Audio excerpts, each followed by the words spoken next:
दोस्तों, आदमी का मन जो है ना उलझन में रहता है हमेशा। मन ऐसा चीज है, वो मन ही ऐसा है जो हमेशा उलझन में जाता है, कहीं सोचते सोचते उलझन में चला जाता है। इस पर एक प्रस्तुति। ईश्वर जो है सभी प्राणियों के हृदय में रहता है, ये ध्यान रखिए। हृदय में भगवान रहते हैं और अपनी माया रूपी शरीर जो है यंत्र पर चलता है, जैसे मशीन है ना उस तरह का है। मशीन पर आरूढ़ है हमारा पूरा शरीर, और पूरा भ्रमण मन जो है भ्रमण कराता रहता है पूरे दुनिया में। क्या होता है हमारे मन में? एक पल आंखें आप बंद करो, अपने मन में झांको। हमारे मन सदैव विचारों के बादल घूमते रहते हैं, एक विचार के बाद दूसरे विचार, एक विचारों के बादल में हमारा मन घूमते रहते हैं।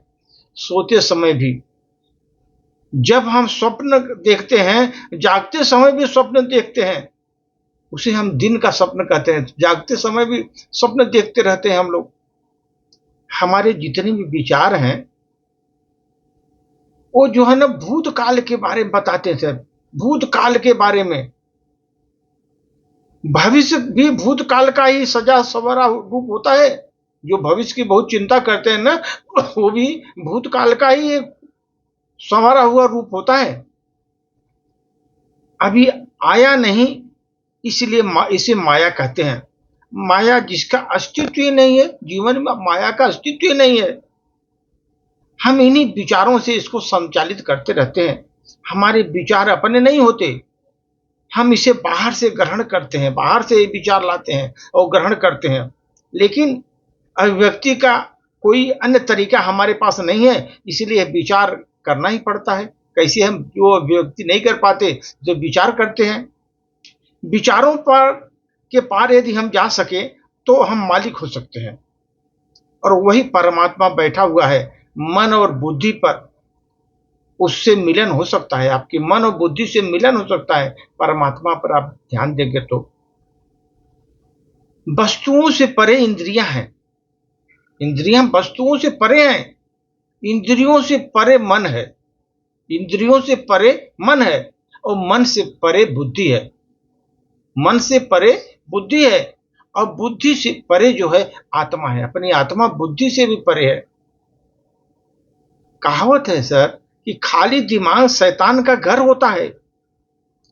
इसलिए सकारात्मक जगहों पर उलझो आप, पॉजिटिव, जहां पॉजिटिव सोच है वहां पर उलझो। अच्छी पुस्तकें पढ़ो, अच्छी आदतों का अनुसरण करो, गीत संगीत अच्छे विचार सुनो देखो। कहने का मतलब यह है कि अपने आप को समय दो, कोई हर्ज नहीं, इसमें अच्छी बात है। लेकिन मन का नाम ही उलझन है, आप समझ लो।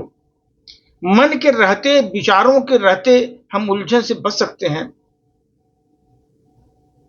इसलिए यहां पर योग विज्ञान का रोल आता है। मन के पार जाने का विज्ञान बहुत चंचल होता है, बहुत चंचल मन होता है और बहुत शक्तिशाली और दृढ़ है। इसको नियंत्रित करना मुश्किल है। मन इधर है, भाग जाएगा, कहीं कहीं चला जाएगा, इतना है, उसको नियंत्रित करना ही मुश्किल होता है। जैसे अपने हवा को आप मुट्ठी में पकड़ो, नहीं आएगा, निकल जाएगा, उसी आपका मन है।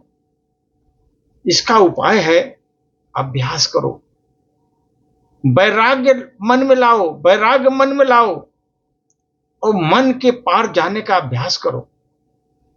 मन में सोच जो है ना एक अलग ही बनाओ, जिससे अभ्यास करो, जिसमें आपका वैराग्य का अभ्यास करेंगे तो मन उस तरह लगेगा। और अपने मन का आप मालिक बनने का अभ्यास करो। मन हमारे कंट्रोल में रहेगा, हम जैसा सोचेंगे करेंगे। अपने मन का मालिक आप बनो। दोस्तों, अगर आप अपने शरीर, मन, भावनाओं और ऊर्जा के साधनों को अपनी इच्छानुसार प्रयोग करना अगर सीख जाएं तो आप स्वाभाविक रूप से बहुत प्रतिभाशाली होंगे, बहुत प्रतिभाशाली होंगे। अगर आप में अपने शरीर पर, अपने मन पर, अपने भावनाओं पर और अपने संचित ऊर्जा के साधनों पर अगर इच्छानुसार प्रयोग करना सीख गए आप, ये समझ लीजिए आप बहुत प्रभावशाली व्यक्ति आप होंगे। आपका व्यक्तित्व सफल हो जाएगा, आपका व्यक्तित्व सफल हो जाएगा, एक सफल व्यक्ति बन जाएँगे। इसलिए मन पर कंट्रोल करिए, मन पर कंट्रोल नहीं तो आपका कहीं कंट्रोल नहीं होगा। इसलिए मन और भावनाओं, शरीर को कंट्रोल करके अपनी ऊर्जा को, संसाधनों को इच्छानुसार जहाँ हो वहाँ उपयोग करिए। देखिए आप, आपका प्रभावशाली व्यक्तित्व बनना निश्चित होता है सर। धन्यवाद।